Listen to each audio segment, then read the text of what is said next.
मैं आज देश के किसानों के सामने इन लोगों का कच्चा चिट्ठा भी देश के लोगों के सामने आज मैं खुला करना चाहता हूं। ये कृषि सुधार, ये कानून रातों रात नहीं आए हैं। पिछले 20-22 साल से इस देश की हर सरकार ने, राज्यों की सरकार ने इस पर व्यापक चर्चा की है। कम अधिक सभी संगठनों ने इन पर विमर्श किया है।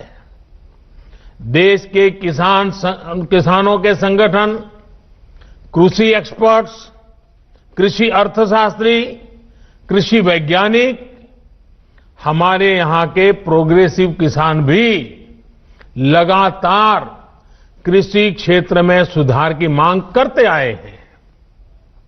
सचमुच में तो देश के किसानों को उन लोगों से जवाब मांगना चाहिए जो पहले अपने घोषणा पत्र में इन सुधार करने की बात लिखते थे, वकालत करते थे और बड़ी बड़ी बातें करके किसानों के वोट बटोरते रहे, लेकिन अपने घोषणा पत्र में लिखे गए वादों को भी पूरा नहीं किया। सिर्फ इन मांगों को टालते रहे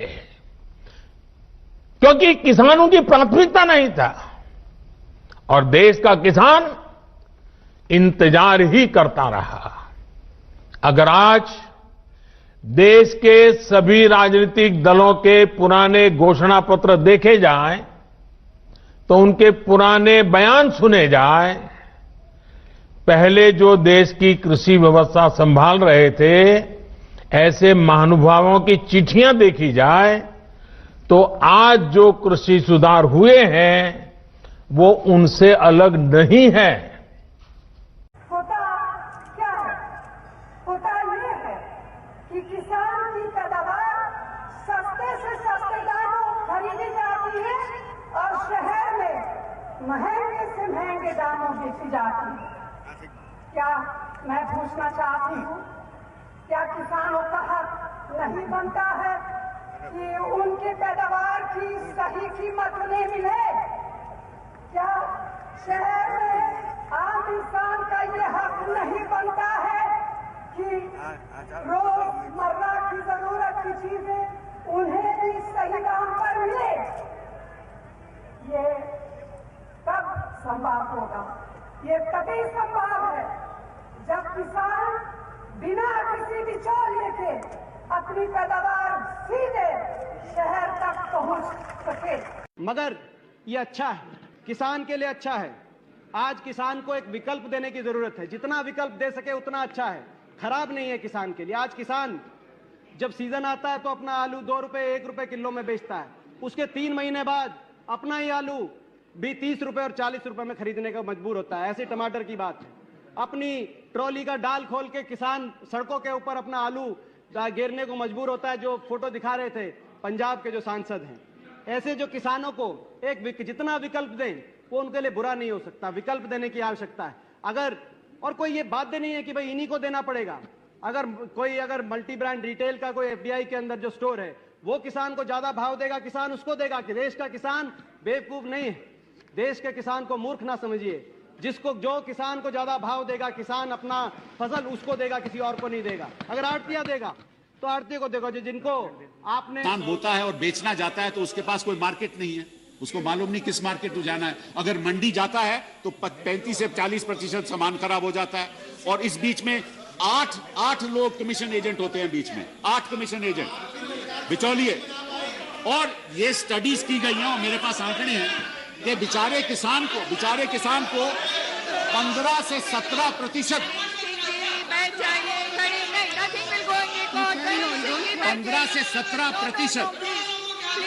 15 से 17% जो माल मार्केट में बिकता है उसका केवल 15 से 17% किसान को जाता है, बाकी बिचौलियों को चले जाता है।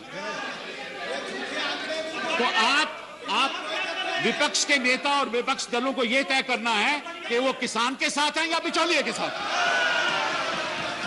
ये आप तय कर लीजिए।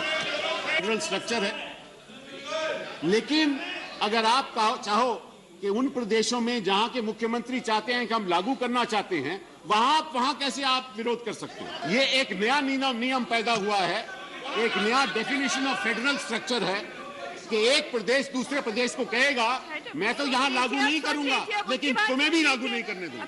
पिछले चुनाव के पहले किसानों को जितने वादे किए थे, उन सारे वादों से भारतीय जनता पार्टी मुकर गई। सबसे बड़ा वादा इनका था कि स्वामीनाथन रिपोर्ट लागू करेंगे। मुझे बेहद खुशी है, आज यहां सारी पार्टियां बैठी हैं, सारी पार्टियां कह रही हैं स्वामीनाथन आयोग लागू होना चाहिए। भाजपा ने पिछले चुनाव के पहले बोला था स्वामीनाथन आयोग लागू करेंगे। स्वामीनाथन आयोग तुरंत लागू किया जाए, किसानों को उनकी फसल का पूरा दाम दिया जाए, किसानों को भीख नहीं चाहिए। किसान अपना हक मांग रहे हैं, जो खून पसीना बहाते हैं उसका हक मांग रहे हैं।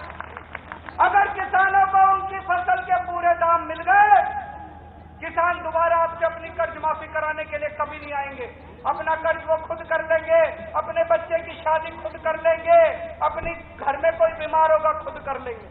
आज किसानों को इसलिए हाथ फैलाना पड़ता है, इसलिए सरकारों के पास आना पड़ता है, क्योंकि उनको अपनी खून पसीने की पूरी कमाई नहीं मिलती। दोस्तों, तो हलफनामा वापस लो, स्वामीनाथन रिपोर्ट लागू करो, और नहीं तो ये जितने किसान आए हैं 2019 के अंदर कयामत ढा देंगे पूरे देश के अंदर तुम्हारे खिलाफ।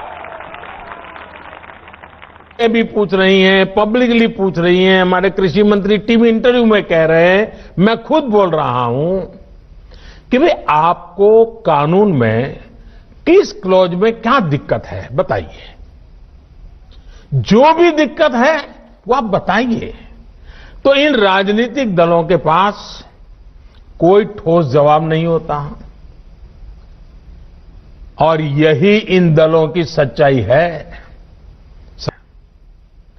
आज जो किसानों के नाम पर आंदोलन चलाने निकले हैं, जब उनको सरकार चलाने का या सरकार का हिस्सा बनने का मौका मिला था, उस समय इन लोगों ने क्या किया, ये देश को याद रखना जरूरी है। वही बातें इन कृषि सुधारों में की गई हैं। मुझे लगता है उनको पीड़ा इस बात से नहीं है कि कृषि कानूनों में सुधार क्यों हुआ, उनको तकलीफ इस बात में है कि जो काम हम कहते थे लेकिन कर नहीं पाते थे, वो मोदी ने कैसे किया, मोदी ने क्यों किया, मोदी को इसका क्रेडिट कैसे मिल जाए। मैं सभी राजनीतिक दलों को हाथ जोड़ के कहना चाहता हूं, आप सारा क्रेडिट अपने पास रख लीजिए। आपके सारे पुराने घोषणा पत्रों को ही मैं क्रेडिट देता हूं, मुझे क्रेडिट नहीं चाहिए। मुझे किसान के जीवन में आसानी चाहिए, समृद्धि चाहिए, किसानी में आधुनिकता चाहिए। आप कृपा करके देश के किसानों को बरगलाना छोड़ दीजिए, उन्हें भ्रमित करना छोड़ दीजिए। आज झूठे आंसू बहाने वाले लोग कितने निर्दयी हैं, इसका बहुत बड़ा सबूत है स्वामीनाथन कमेटी की रिपोर्ट। किसान से झूठे वायदे करने वाले सत्ता में आते रहो, झूठे वादे करते रहो, मलाई खाते रहो, यही इन लोगों का काम रहा है। मैं अब आपसे कृषि सुधारों के बाद बोले जा रहे सबसे बड़े झूठ के बारे में बात करूंगा। बार बार उस झूठ को दोहराया जा रहा है, जोर जोर से बोला जा रहा है, जहां मौका मिले वहां बोला जा रहा है, बिना सिर पर बोला जा रहा है। जैसे मैंने पहले कहा था स्वामीनाथन कमेटी की रिपोर्ट को लागू करने का काम हमारी ही सरकार ने किया। अगर हमें एमएसपी हटानी होती तो स्वामीनाथन कमेटी की रिपोर्ट लागू ही क्यों करते भाई? आपने भी नहीं की थी, हम भी नहीं करते। हमने तो ऐसा नहीं किया, हमने तो लागू की। दूसरा, ये हमारी सरकार एमएसपी को लेकर इतनी गंभीर है कि हर बार बुवाई से पहले एमएसपी की घोषणा करती है। इससे किसान को भी आसानी होती है, उन्हें भी पहले पता चल जाता है कि इस फसल पर इतनी एमएसपी मिलने वाली है।